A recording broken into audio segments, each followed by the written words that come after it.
son extraterrestres? Pues resulta que mientras se llevaban a cabo todas estas conversaciones a través de radioaficionados y los supuestos miembros de esta congregación extraterrestre religiosa que había en el sur de Chile, pues resulta que en estas mismas comunicaciones los radioaficionados comenzaron a hacerle todo tipo de preguntas a los integrantes de esta congregación, desde preguntas de infidelidad hasta consultas médicas. Nada escapaba a las preguntas y las respuestas satisfactorias que daban estos seres a todas estas interrogantes que se le planteaban. Es así como Ernesto de la Fuente en algún momento le pregunta: ¿son extraterrestres? A los que Ariel simplemente contesta de que no. Pero para ser más precisos y citar lo que Ariel dijo en esa pregunta fue: no, nosotros los de la congregación somos todos nacidos de mujer. Incluso Ariel, la voz principal de la isla Friendship, aseguró de que él había pertenecido a las Fuerzas Armadas de Estados Unidos. Concretamente había sido piloto de aviones de guerra y que había sido durante el cumplimiento de estos servicios en el que él había visto supuestamente a los ángeles del Señor. Y recalco, no era una figura literaria, no era una forma de decir tal cosa, sino que era algo literal. Él realmente había visto algo que se le podría considerar ángeles y que provenían de un creador. Ante este dato, pues los radioescuchas se preguntaban y teorizaban sobre cuál era la edad de Ariel, así como la edad de los otros miembros de la congregación, ya que por los datos que entregaban estos miembros, cualquiera podría pensar de que se trataban de adultos mayores, pero cuando se sacaban bien los cálculos, se daban cuenta de que estas personas, de estar vivas, podrían estar bordeando y superando los 100 años de edad, lo cual era imposible dado el aspecto que tenían, según decían las personas que los habían visto, así como la voz y la claridad mental con la que se expresaban. Concretamente Ariel, continuando con su historia de que había pertenecido a la Fuerza Armada, a la Fuerza Aérea de hecho, Ariel decía haber trabajado en la base Fort Lauderdale, ubicada en Florida, y que había pilotado aviones cuando él tenía 25 años. Como anécdota o como dato adicional, él mencionaba que en los años o en el tiempo que él había recibido la instrucción para conducir o pilotear estos aviones, estaba la particularidad de que aún no existía el sistema hidráulico de dirección de los aviones, tema el cual desconozco, pero investigando se puede llegar a la información real de que este sistema comenzó a implementarse en el año 1939, lo cual, si Ariel decía de que había sido piloto de los aviones antes de que se implementara este sistema, quería decir que desde el 39 hacia atrás era probable que tuviera 25 años, y así, haciendo cálculos, debería haber tenido unos 87 años en el momento en que estaban ocurriendo estas transmisiones o conversaciones a través de transmisiones radiales. No obstante, Ernesto, así como Octavio y otras personas que habían tenido la oportunidad de verlo, decían de que no aparentaba más allá de 50 años. Para los otros miembros, por otros datos que entregaban, parecía de que incluso algunos tenían 150 años, lo cual no es posible, pero desde ningún punto de vista. Pero Ariel, Gabriel, Natanael y este tipo de nombres angelicales que ellos mismos se otorgaban, o los nombres con los que ellos se identificaban, no eran reales. Así que en estos escritos de Ernesto de la Fuente se hace un seguimiento de quiénes podrían ser las personas que estaban detrás de estos nombres.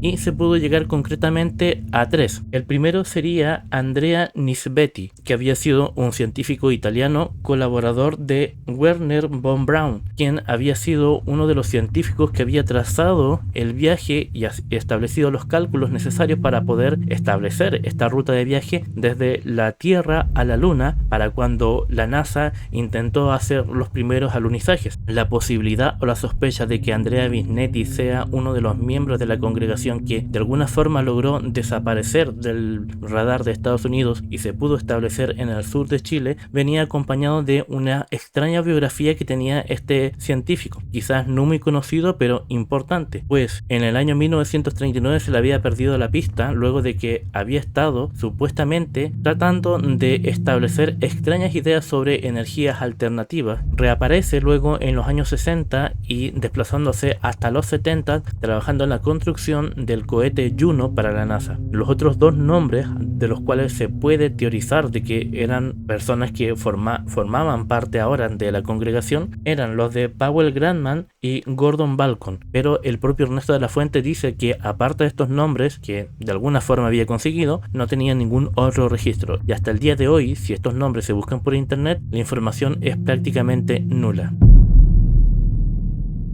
el escritor chileno Enrique Barrios, autor de el libro Ami, el niño de las estrellas, supuestamente también era uno de los contactados de la isla Friendship y habría escrito esta novela por mandato de los miembros. De ahí el nombre del libro, Ami, el niño de las estrellas, haciendo alusión a Ami de amistad, que es friendship en inglés obviamente. El punto es de que el libro narra la historia de un niño contactado por un extraterrestre que cuando se hacen los símiles o las comparaciones entre los casos de la isla Friendship y sus contactados y este niño contactado también por un niño extraterrestre, pues hay bastante coherencia entre lo que vendría siendo esta supuesta historia y la historia que se cuenta en el libro. Sería como una especie de ejercicio para aterrizar la historia de la isla Friendship hacia los niños. Y cabe destacar de que el libro fue muy exitoso y ha sido traducido a varios idiomas. Pero que Enrique Barrios haya sido un contactado de la isla Friendship es una teoría que tiene cierta posibilidad de ser real, así como que no, pero no deja de ser un dato curioso.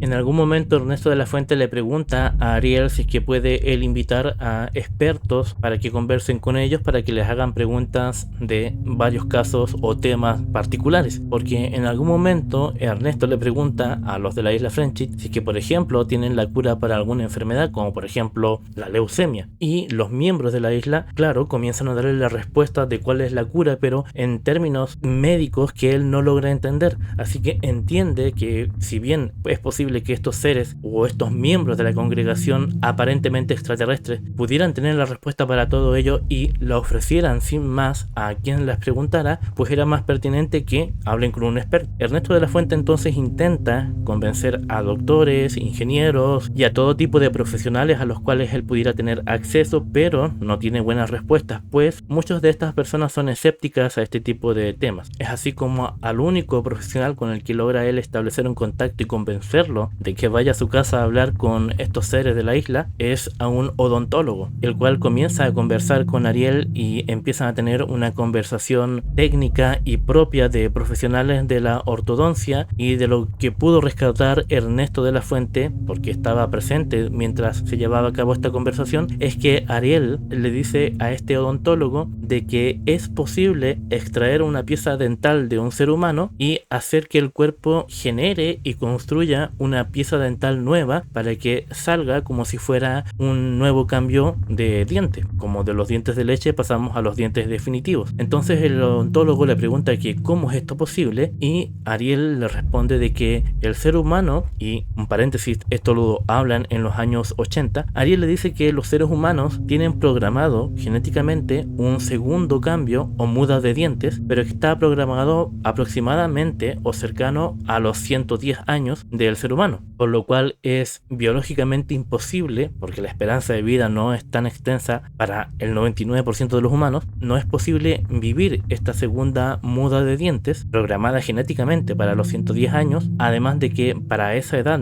si es que algún ser humano llega, ya tiene el organismo tan envejecido que no le es posible extraer del alimento todos los minerales necesarios para la construcción de una nueva dentadura, por lo cual simplemente esta es una programación biológica que nunca llega a concretar. Y recordemos, esta conversación se tuvo en los años 80 y estos escritos fueron revelados en los años 2000. Pues resulta que hace pocos años efectivamente los científicos han descubierto de que existe una segunda muda de diente en la tercera edad superando los 100 años, lo cual aporta un punto más a la credibilidad de toda esta historia. Y cómo terminar este tema, ¿verdad? Ha sido extenso, tratar de abarcar en 3 videos todos los puntos más interesantes sobre este fenómeno que quizás sea el más importante en la historia de la ufología chilena y de la cual parece que cada cierta cantidad de años van apareciendo más datos que van obviamente sembrando más dudas que dando respuestas, desde personas de la televisión hasta personas que me ha tocado conocer personalmente. Algunas veces me han contado cosas que se relacionan con esta isla, pero